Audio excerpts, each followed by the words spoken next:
Welcome to the College Investor Audio Show, where we talk about the biggest issues impacting millennial money, from student loan debt to side hustles to building wealth. We will show you how to get out of debt so that you can build real wealth for the future.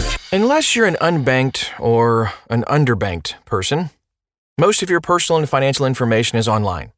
That means it's accessible to hackers and thieves who could cause headaches and financial loss as you try to clean up their mess. Keeping all of your information as secure as possible will at least help you avoid these headaches and keep your financial life moving forward. If you're worried maybe about nameless hackers, nosy roommates, or kids who want to use your credit cards, these are a few best practices to follow and how to keep your financial information secure. That's today's College Investor Audio Show. Hey, welcome. So just some general security best practices if you want to protect your financial information from hackers or nosy roommates. These are a few things you should do to keep your information safe.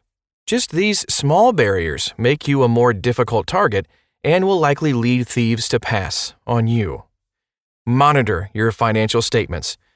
Fully preventing financial fraud is impossible, but monitoring your finances can at least reduce the damage it causes. The faster you catch the fraud, the easier it is to clean it up. Here are a few things that you should do regularly.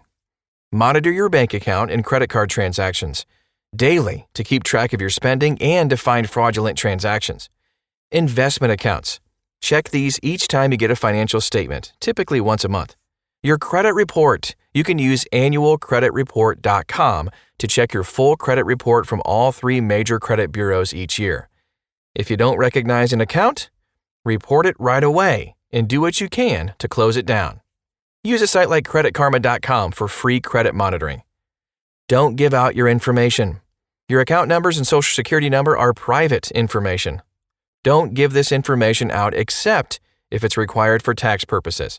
Most employers will allow you to provide this information in person, so you don't need to send it via email. Use strong passwords. Yeah, heard this a lot. Strong passwords are the first line of defense against hackers, thieves, and kids who may be inclined to order thousands of dollars of popsicles from your account. Rather than single words, consider passphrases like of 3 or more words, or using randomly generated passwords from a password manager like LastPass, Keeper, OneLogin, etc. Using a password manager has been key to helping me develop and maintain strong and varied passwords across many sites. Use multi-factor authentication. So multi-factor authentication involves using 2 or more methods to verify who you are. For example, at an ATM, you'll use your debit card and a PIN to authenticate. Most websites and apps also offer multi-factor authentication. Whenever possible, I use SMS messages as my secondary form of authentication. Only someone with access to my phone and my account will be able to log in. You could take this up a notch too and establish a Google phone number just for your financial accounts. One way to force a secondary form of multi-factor authentication is to use a device like YubiKey, YUBIKEY. This $45 plus device allows you to manage passwords and establish secondary authentication using the physical key itself. Remember, your financial accounts may be connected to many other accounts, including your social media accounts or cell service account. So try to set up multi-factor authentication on all accounts, not just financial accounts. Keep your documents secure in transit. Don't email your financial documents even if you're working with a broker, a loan officer, an accountant, or another tax professional. All financial advisors should have secure web portals designed for clients to submit their records. If speed is of the essence in a certain transaction, a financial professional may request that you email information to them. Don't do this, even if you trust the professional. Instead, request a link to their secure document uploading site. While this will slow down the process by a few minutes, it is well worth it to keep your information secure in transit. Keep your devices up to date. Hardware companies are constantly pushing patches that keep the operating system safe and secure. Install these patches as soon as they become available to keep your personal information safe. Use the app, not the site. If you want to check your financial accounts from your phone or tablet, use an up-to-date version of the app. Don't use the site, even if it is mobile optimized. The apps tend to have more robust security than the website, and they typically don't store data on the app. Shred your documents. One oft overlooked aspect of account security is the information on your financial statements. Financial statements should be either shredded immediately or, if possible, reviewed digitally. If you work in an office, you may be allowed to use the company's secure shredding box to keep your documents secure. Check with your office manager to learn the company's policy, of course. When you might need extra security. Most people can keep their financial and personal information safe using the steps that we've outlined already today. But there are maybe a couple of times to consider extra security measures. These are a few of those times you'll want to make sure your accounts are extra secure. If you're traveling abroad. Traveling abroad can include some uniquely risky situations. You might be unfamiliar with which open Wi-Fi networks are safe. Hint, generally none, and which are dangerous. You may be more likely to share financial information when you're not familiar with the language or customs. In general, it pays to continue to use all the tips we've outlined today and to use only a credit card with no foreign transaction fees while traveling abroad. You invest in non-protected assets, like crypto. Most traditional financial assets, like stocks, bonds, ETFs, mutual funds, cash, etc., are insured. That means that you are protected against loss in case of theft, including hacks. However, you may invest in non-insured assets like cryptocurrency. If a crypto exchange or your wallet is hacked, you may lose everything.